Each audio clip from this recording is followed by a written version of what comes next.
भगवान से कामना रखते हैं भोग प्राप्त करने की। ये रुद्राक्ष समस्त प्रकार के भोग और समस्त प्रकार के मोक्ष, 4 प्रकार का मोक्ष है, समस्त प्रकार के भोग उन सबको प्रदान करता है।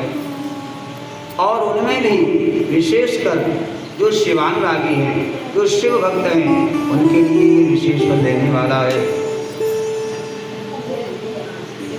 अब ये कैसे कैसे फल हों, बीज हों, उनको धारण करना चाहिए। धात्री फल प्रमाणम यश्रेष्ठमेतदुदारतं बदरी फलमात्रं तु मध्यमं संप्रकीर्तितम्।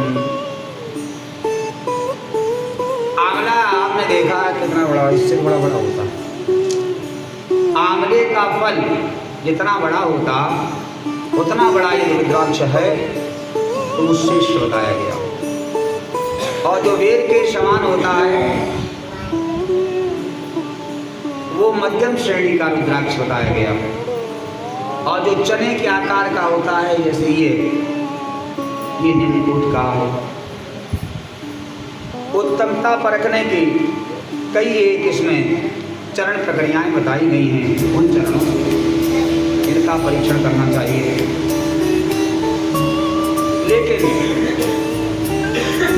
अलग अलग प्रकार के रुद्राक्ष अलग अलग प्रकार के फलों को प्रदान करने वाला है। वदरी फलमात्रं चयत स्यात् किल महेश्वरी तथा फलदं लोके सुख सौभाग्यवर्धनम्। हे महेश्वरी, जो रुद्राक्ष वेद के समान होता है और जो जितना छोटा होता है वो इस संसार में उतना ही उत्तम माना जाता है। और यह छोटा फल तमाम प्रकार के सुख सुविधाओं को प्रदान कराने वाला होता है, वृद्धि करने वाला होता है।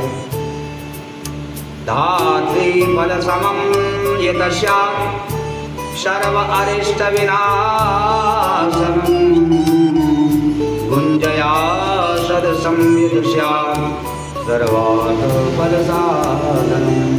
जो आंवले के वृक्ष के समान रुद्राक्ष को धारण करता, उसका पूजन जब नहीं करता, वो समस्त प्रकार के अरिष्टों का विनाश कर देता है।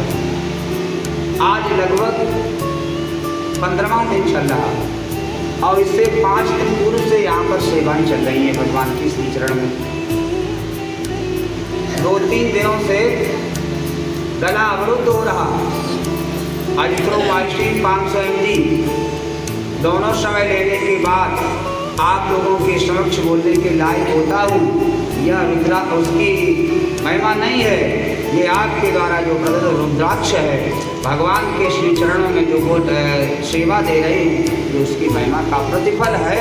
यहाँ से जाने के बाद आवाज़ बोलने लायक नहीं रहती और पुनः अगले दिन जब यहाँ आना होता है तो भगवान की कृपा से इतनी आवाज़ खुल जाती है कि अपनी बात को आपके समक्ष प्रस्तुत रख सकें। एक आपने देखा होगा जिससे सोना तोला जाता है, गुंजी बोलते हैं, गुंजा फल। गुंजा फल जैसा छोटे से छोटा। अभी हमारा एक शिष्य गया था अमरनाथ से लाया हमारे लिए माला रुद्राक्ष की। ये जो गुंजा का फल है उससे छोटे से छोटा फल ऐसा यदि कोई धारण करता है तो ये संपूर्ण मनोरथों और संपूर्ण फलों की सिद्धि करने वाला होता है। इसलिए यथा यथा लघु स्याद वै तथा यदिक फलप्रदा एकैकता फलं प्रोक्तं दशांशैरधिकं। रुद्राक्ष जैसे जैसे छोटा होता जाता है वैसे ही अधिक फल प्रदान करने वाला होता है। एक छोटे रुद्राक्ष को विद्वानों ने एक बड़े रुद्राक्ष से 10 गुना ज़्यादा फल देने वाला होता है। जैसे ये है, इससे ज़्यादा 10 गुना ये फल दे रहा और इससे ज़्यादा 10 गुना फल ये अपने जो धारण किए हुए वो फल प्रदान कर रहा। इसलिए यथा च दृश्यते लोके रुद्राक्ष फलदा शुभः न तथा दृश्यते अन्या चमा